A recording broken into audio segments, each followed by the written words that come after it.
Bab 6139. Agar tidak kehilangan sisa 3 bulan sewa. Bos harta karun lama menemukan pemiliknya secepat mungkin. Kemudian memanggil beberapa rekannya untuk mengevaluasi barang tersebut. Memotong daging selalu merupakan keputusan tersulit yang harus diambil. Namun selama Anda mengambil keputusan dan mengayunkan pisaunya, tidak ada yang tidak bisa dipotong. Pemilik rumah sangat senang. Bagaimanapun, dia telah menemukan seseorang untuk penyewa berikutnya. Sebaliknya, jika tidak ada seorang pun yang bersedia untuk terus menyewakan properti tersebut ketika penyewa saat ini telah habis masa berlakunya, dia harus berjuang untuk menemukan penyewa dan kehilangan uang sewa sehari. Maka setelah dia tiba, dia segera menandatangani perjanjian dengan kedua orang tersebut yang mengakui pengalihan sisa 3 bulan sewa. Dan menandatangani kontrak baru dengan Peter. Peter tidak perlu segera membayar uang. Dia hanya perlu membayar ketika sewa 3 bulan sudah habis. Transfer saja uang sewa kepada pemiliknya sebelum masa sewa baru dimulai. Usai penandatanganan perjanjian, rekan-rekan yang posisinya sama dengan Old Treasures di Antique Street berbondong-bondong mendatangi tempat tersebut. Pedagang di sini suka pergi ke toko rekannya untuk melakukan inventarisasi. Setelah rekan ini memutuskan untuk tidak menjalankan bisnisnya lagi, atau bahkan berencana untuk tidak lagi menjual sisa barang secara pribadi. Artinya, ia bersedia menerima barang clearing kepada rekan-rekannya dengan harga yang lebih rendah dari harga pokoknya. Jika Anda membeli sesuatu seharga 100 yuan, Anda seringkali bisa mendapatkannya dengan harga 70 atau 80 yuan. Ini jauh lebih hemat biaya dibandingkan pergi ke tempat lain untuk membeli barang sendiri. Bos melihat rekan-rekannya datang dan membereskan semua barang dalam waktu kurang dari setengah jam. Dia tidak bisa menahan diri untuk tidak menghela nafas kepada Peter. Sepertinya daging ini harus dipotong jika sudah waktunya dipotong. Dulu, saya hanya perlu melihat tumpukan ini. Saya pusing saat membeli semua barangnya. Sekarang setelah semuanya hilang, saya merasa jauh lebih nyaman.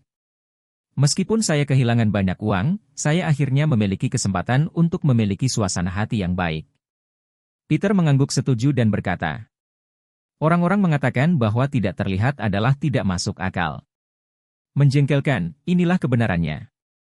Ketika hal-hal ini menjadi beban bagimu, meskipun masih memiliki nilai, mereka hanya dapat memberi Anda nilai emosional negatif sampai uang tersebut diuangkan. Setiap hari Anda kesal adalah kehilangan yang tidak terlihat. Bos itu mengangguk dan berkata, kamu benar. Sama seperti stok minyak yang saya beli saat itu.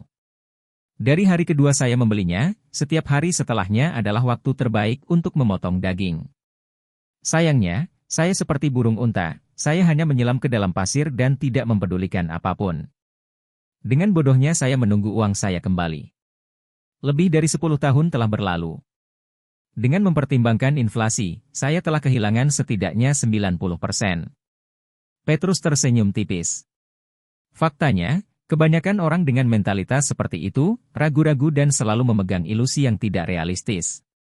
Orang-orang seperti itu sebenarnya tidak cocok untuk berinvestasi dan tidak akan pernah bisa memahami waktu menghentikan kerugian dan mengambil keuntungan. Melihat barangnya hampir habis, bos memanggil beberapa temannya untuk membantu mengemas semua barang pribadi yang tersisa. Dia juga memanggil truk kecil untuk membawa mereka semua pergi. Lalu dia berkata kepada Peter, inilah yang ada di dalamnya. Meja, kursi, dan bangku anak-anak semuanya sudah tua. Dan tidak ada yang menginginkannya dijual. Sayang sekali jika diberikan begitu saja. Saya kira Anda tidak menyukainya, tetapi Anda dapat menyimpannya untuk transisi. Kamu perlu waktu untuk memesan yang baru. Saat yang baru datang, saya akan mengambilnya kembali. Oke. Petrus mengangguk. Bos berkata lagi, ngomong-ngomong, saya tidak akan melepas papan nama toko. Jika Anda tidak menyukainya, Anda dapat meminta seseorang mengambilnya saat Anda mengubahnya nanti. Peter tersenyum dan berkata, kata harta karun terlalu sering digunakan dalam industri ini. Lebih lagi, tapi aku terlalu malas, jadi aku tidak mau repot-repot mencari nama baru. Saat itu tengah hari, dan serah terima toko baru Peter telah selesai. Pada saat ini, Menir Chen berlari membawa keranjang bunga sebagai ucapan selamat atas pembukaannya. Begitu mereka bertemu, dia berkata dengan antusias. Oh, Menir Rio, Anda sangat efisien. Kamu baru saja kembali kemarin malam, dan toko buka siang hari ini. Peter tersenyum dan berkata, ketika Anda bisa melakukan bisnis kecil-kecilan sendiri. Tentu saja. Lebih cepat lebih baik. Menir Chen meletakkan keranjang bunga di sebelah pintu harta karun lama dan berkata dengan sedikit menyalahkan. Meniryo, kamu masih terlalu asing. Hampir separuh pedagang di jalan antik ini adalah kenalan lama. Ayo, toko barumu sudah dibuka. Mengapa kamu tidak memberitahu semua orang dan mengirimkan beberapa keranjang bunga lagi? Yang akan membuat auramu lebih cerah. Peter buru-buru menyerahkan tangannya dan berkata, Menir Chen menghabiskan banyak uang. Tapi ini bisnis kecilku. Saya tidak tahu apakah saya dapat melanjutkan bisnis ini untuk waktu yang lama. Tidaklah cocok untuk membuat keriuhan besar dan menjunjung tinggi hal tersebut sejak awal. Lebih baik tetap low profile. Menir Chen mengangguk dan berkata sambil tersenyum. Kamu sangat rendah hati. Dengan kekuatanmu, kamu akan segera terkenal di jalan antik. Bisnis harta karun lama Anda pasti akan menjadi yang terpanas di jalan kami. Peter berkata dengan sopan, kalau begitu aku akan meminjamkanmu keberuntungan. Saat dia mengatakan itu, Ervin berjalan sambil tersenyum. Dia datang dan melihat Peter dan Menir Chen di pintu. Dia berpura-pura terkejut dan berkata, Oh, bukankah ini Meniryo? Kapan kamu kembali? Peter juga mengenali Ervin. Alasan kenapa dia masih mengingat Ervin adalah karena menurutnya. Ervin adalah penjual paling cerdas di seluruh jalan antik. Dia benar-benar pintar. Namun menurut Peter sebelumnya, kecerdasan Ervin tidak dimanfaatkan dengan benar. Dia adalah orang yang berpengetahuan luas, dan dia dapat melihat bahwa meskipun orang seperti Ervin memiliki sedikit kepintaran, mereka belum memutuskan untuk mengubah kepintaran kecil mereka menjadi keterampilan nyata. Selain itu, ia berasal dari latar belakang yang sederhana dan tidak memiliki orang-orang mulia yang mendukungnya. Masih sulit untuk maju. Tapi melihat Ervin hari ini, dia jelas merasakan aura orang ini sedikit berbeda dari sebelumnya. Dia juga menjadi sedikit lebih bulat dari fitur kurus sebelumnya. Sepertinya dia menjalani kehidupan yang baik akhir-akhir ini. Jadi, Peter bertanya kepadanya sambil tersenyum. Ervin, apakah kamu masih berbisnis di Antiques Street? Ervin berkata sambil tersenyum, kadang-kadang, saya datang ke sini sesekali. Sekarang aku lebih sering melakukan sesuatu dengan kakak laki-lakiku. Antiques Street tidak bisa menjagaku lagi. Saat dia mengatakan itu, dia bertanya dengan berpura-pura penasaran. Meniryo, apakah Anda membuka bisnis baru? Ya. Peter mengangguk dan berkata, ini bisnis baru. Kumpulkan beberapa barang, dan juga bantu orang mengevaluasi barang mereka. Penilaian harta karun. Bab 6140. Ervin berkata sambil tersenyum, menilai harta karun itu bagus. Penilaian harta karun menjadi sangat populer akhir-akhir ini. Jika kita memulai siaran langsung ketika waktunya tiba, tidak akan lama lagi ini akan menjadi sangat populer. Peter sendiri datang ke kota ini untuk memulai kembali. Dia tidak ingin menjadi orang terkenal, jadi dia tidak tertarik dengan siaran langsung. Jadi dia dengan santai berkata, siaran langsung tidak mudah dilakukan sekarang. Saya sudah lama melewatkan kesempatan bagus untuk masuk. Sekarang saya bisa melakukan siaran langsung tanpa mengeluarkan uang untuk berinvestasi. Hampir tidak ada yang akan menonton streaming tersebut. Jika saya mengeluarkan uang untuk bergabung dengan aliran ini, saya tidak tahu apakah saya akan berhasil kembali dalam hidup ini. Dana saya juga terbatas, jadi saya hanya bisa mencari nafkah dengan melakukan hal-hal kecil. Ervin mengangguk dan tersenyum, bagaimana bisa, Anda adalah seorang ahli, dan Anda profesional ketika berbicara. Setelah mengatakan itu, Ervin menambahkan. Ngomong-ngomong, saya punya banyak teman di sini yang sering mengirimkan barang. Saya ingin tahu seberapa besar pot yang dimiliki Meniryo. Biarkan saya melihat apa yang mereka miliki. Mereka mungkin memiliki sesuatu yang cocok untuk dibawa untuk bekerja sama dengan Anda. Seberapa besar potnya, mungkin berarti menanyakan berapa banyak uang yang ingin dia investasikan. Peter ingin mengoleksi barang antik, jadi pertanyaan ini juga menanyakan berapa banyak uang yang bisa dia peroleh untuk mengumpulkan barang tersebut. Peter berkata dengan rendah hati, saya telah bermain-main selama periode ini dan belum menabung banyak uang. Saya hanya punya total beberapa ratus ribu. Kalau murah dan terjangkau, saya pasti tidak ada masalah di sini. Kalau barangnya kelas atas, saya takut. Aku tidak bisa makan lagi. Oke. Ervin mengetahui perkiraan ukuran modal Peter dan berkata, saya akan menghemat beberapa sumber daya yang relevan nanti dan melihat apakah saya dapat memfasilitasi beberapa kesepakatan. Peter mengangkat tangannya dan berkata, terima kasih, Ervin. Ervin tersenyum melambaikan tangannya dan berkata kepada Manajer Chen. Manajer Chen, tolong bantu saya menyiapkan keranjang bunga untuk Manajer Yo. Saya akan mentransfer uangnya kepada Anda nanti. Manajer Chen berkata dengan cepat, oh, saudaraku, mengapa kamu begitu sopan kepada saya? Aku akan menyiapkan keranjang bunganya, jadi jangan khawatir. Ervin mengangguk dan berkata dengan santai, kita akan duduk dan minum teh bersama jika ada kesempatan. Setelah mengatakan itu, dia melangkah maju dan pergi dengan cepat. Manajer Chen tahu bahwa setelah Ervin mengenal Peter, dia pasti akan menemukan cara untuk membantunya ketika dia kembali. Jadi dia menghela nafas lega dan berkata kepada Peter. Manajer Yo, Anda sibuk dulu, saya akan pergi mengatur keranjang bunga saudara Ervin, saya akan segera mengirimkannya kepada Anda. Peter berpikir sambil berpikir, tersenyum tipis, mengangguk, dan berkata, terima kasih. Melihat Manajer Chen pergi, Peter merasa ada yang tidak beres. Dia tidak tahu bahwa Manajer Chen sengaja mencoba mengusirnya dari jalan antik itu.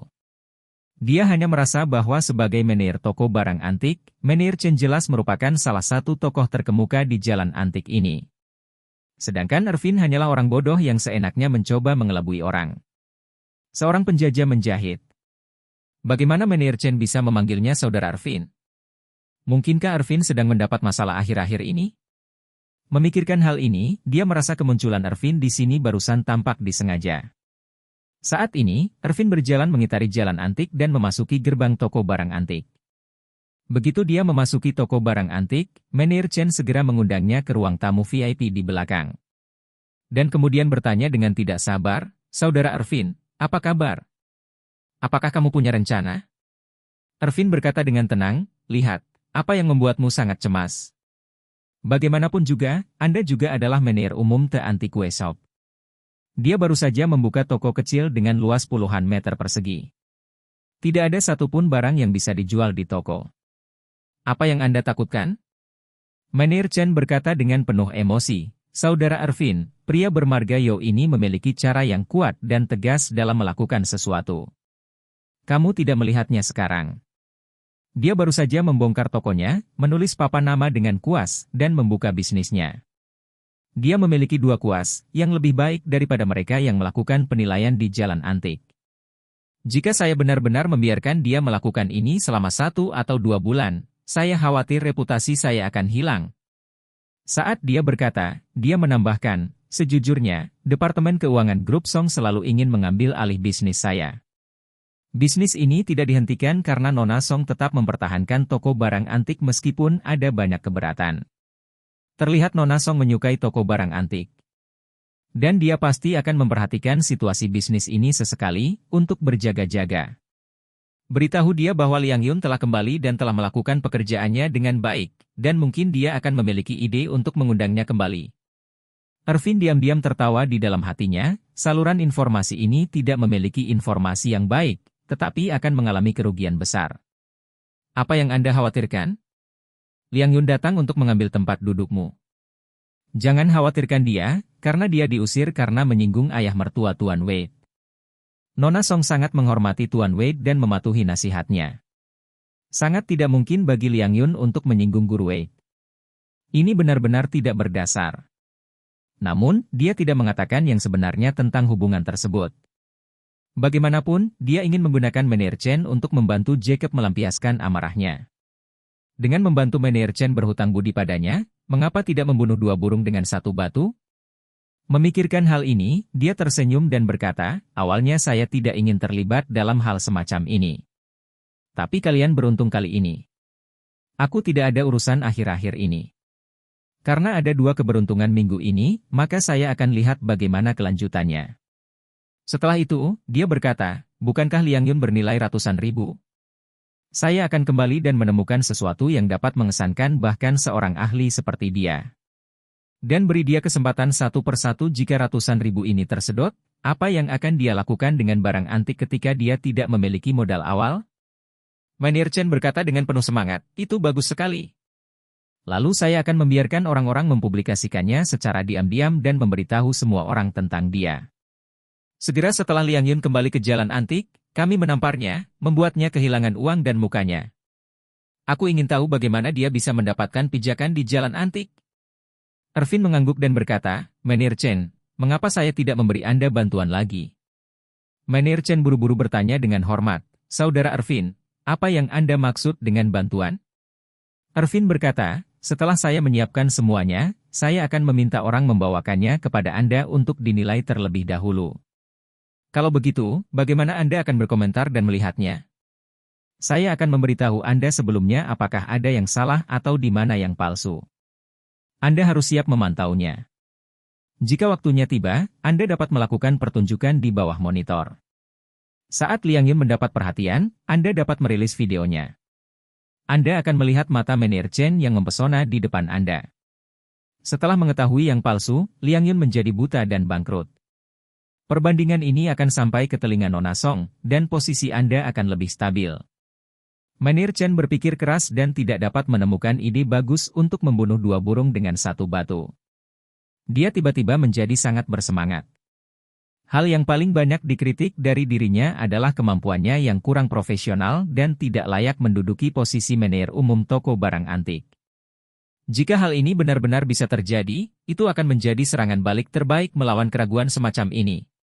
Jadi, dia dengan bersemangat memegang tangan Ervin dan berkata dengan penuh rasa terima kasih. Saudara Ervin, kamu benar-benar orang tuaku yang terlahir kembali. Saya tidak tahu bagaimana harus berterima kasih. Ervin tersenyum, lalu berkata dengan serius, Manir Chen. Jika hal ini terjadi, ingatlah bahwa kamu berhutang budi padaku. Manir Chen berkata tanpa ragu, Saudara Ervin, jangan khawatir. Jika hal ini terjadi, mulai sekarang, aku akan naik ke Gunung Pedang dan Lautan Api untukmu. Katakan saja, aku akan melakukannya tanpa berkedip. Ervin mengangguk puas lalu berkata, Oke, kamu sibuk dulu, aku akan kembali dan bersiap-siap. Manir Chen berkata dengan tergesa-gesa, Saudara Ervin, mengapa Anda tidak minum teh? Mari kita minum. Aku sudah menyiapkan semua teh yang enak. Ervin melambaikan tangannya, bisnis adalah yang utama. Mari kita bicara tentang teh setelah masalah ini selesai. Kemudian, dia keluar dari toko barang antik. Begitu dia meninggalkan toko barang antik, dia mengeluarkan ponselnya dan menelepon Jacob. Segera setelah panggilan telepon tersambung, dia dengan gembira berkata, Presiden Wilson. Saya mendapat kabar terbaru tentang apa yang kita bicarakan kemarin. Saya akan melaporkannya kepada Anda secara langsung jika Anda mau.